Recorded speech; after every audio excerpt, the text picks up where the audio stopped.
सभी पास्ट के ग्रेट लोग स्पेसिफिकली सूफीज कहते हैं प्रेजेंट मोमेंट में रहने को, क्योंकि ये जो लम्हा है ना यही रियल है सिर्फ। पर सवाल ये है कि आखिरकार प्रेजेंट मोमेंट है क्या और कैसे कोई इसमें रह सकता है। और अगर वो हमें कह रहे हैं प्रेजेंट मोमेंट में रहने को, तो इसका मतलब तो यही है ना कि हम में से ज्यादातर लोग इस मोमेंट में नहीं रहते। सूफियों के मुताबिक ये सिर्फ प्रेजेंट मोमेंट ही है जो रियल है, असल है, और बाकी कोई भी लम्हा असल नहीं है। और आज हम यही समझने की कोशिश करेंगे। तो अगर आप चैनल पर नए हो तो नीचे सब्सक्राइब का बटन दबाकर जरूर सब्सक्राइब कर लें, और अगर आपको वीडियो पसंद आए ना तो नीचे एक लाइक दबाना बिल्कुल ना भूलें।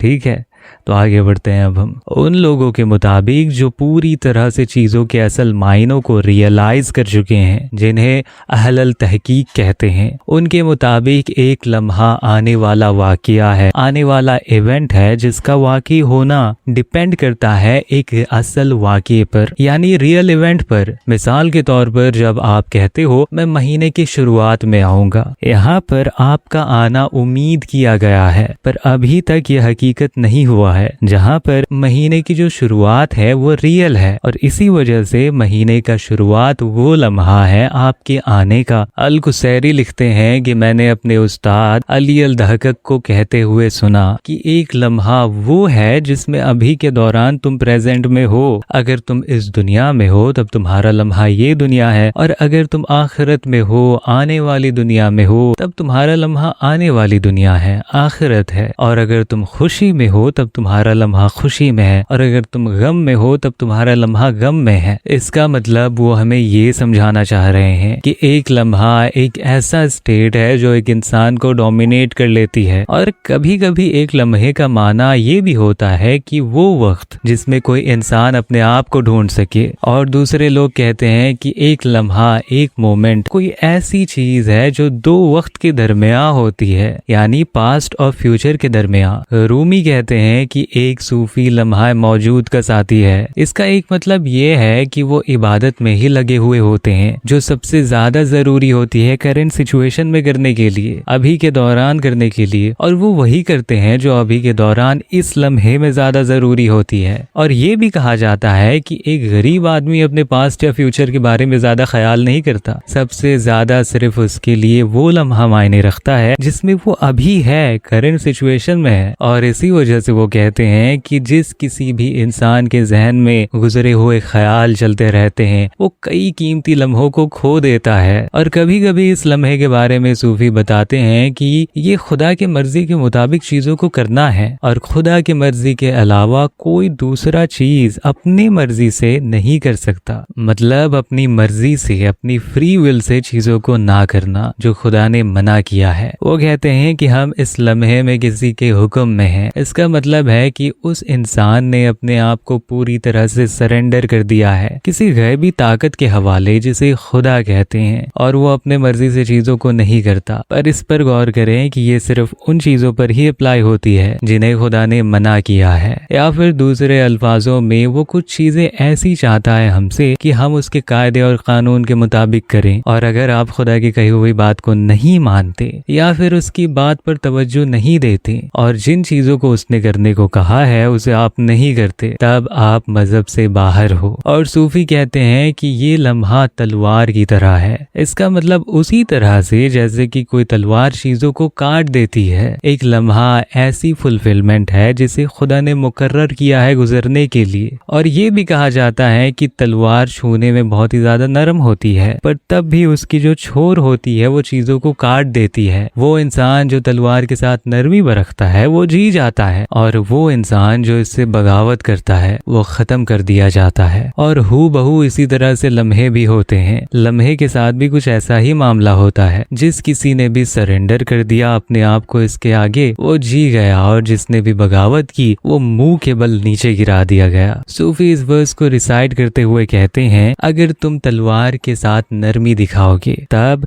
तुम्हारे छूने पर वो नरम होगी, जहाँ पर इसकी छोर जो है ना वो बड़ी खतरनाक है। अगर तुम इससे बगावत करोगे। और वो कहते हैं अगर कोई इंसान इस लम्हे में खुश है तब ये लम्हा उसका लम्हा बन जाता है, पर अगर कोई इंसान इस लम्हे से ना खुश है, खुश नहीं है और वो परेशान है, तब ये लम्हा उसके लिए बर्बादी बन जाती है। अल-कुसैरी कहते हैं कि मैंने सुना अपने उस्ताद को कहते हुए, ये लम्हा कुछ ऐसा है जो हमें नीचे पीस कर रख देती है, पर तब भी ये हमें पूरी तरह से मिटाती नहीं है, और अगर ये आपको खत्म और फना कर देती है, उसी लम्हे तुम्हें बचा भी लिया जाएगा। जब तुम्हें फना कर दिया गया था तुम्हारे अपने आप से, फिर भी ये तुम्हारे अंदर से सिर्फ तुम्हारा एक हिस्सा ही ले जाती है, बिना तुम्हें पूरी तरह से मिटाए हुए। और ये कहते हुए अल-कुसैरी लिखते हैं कि मैंने मेरे उस्ताद को इस वर्स को रिसाइट करते हुए सुना। वो कहते हैं कि हर गुजरता हुआ लम्हा मेरा कुछ हिस्सा ले जाता है, ये मेरे दिल पर अफसोस का इजहार कर जाता है और उसके बाद आहिस्ता चला जाता है। और इसके बाद वो रिसाइट करते हैं कि जैसे कि जहन्नम में रहने वाले लोग जब उनके खाल जल जाएगी पूरी तरह से, उन्हें नई खाल दे दी जाएगी उनकी तकलीफ को दोबारा बरकरार रखने के लिए। और इसके बाद वो कहते हैं कि मरा हुआ वो नहीं है जिसे अपने मौत से सुकून मिली हो, पर मरा हुआ वो है जो जिंदा लोगों के बीच मर चुका हो, और समझदार वो है जो अपने लम्हे के मुताबिक ढल गया हो। अगर उसका लम्हा तकलीफ और संजीदगी में है तब वो खुदा के कायदे और कानून के मुताबिक अपनी जिंदगी को गुजारता है, पर अगर उसका लम्हा पूरी तरह से फना हो चुका है खुदा में, वो सच्चे हकीकत के कमांड में आ गया। ठीक है,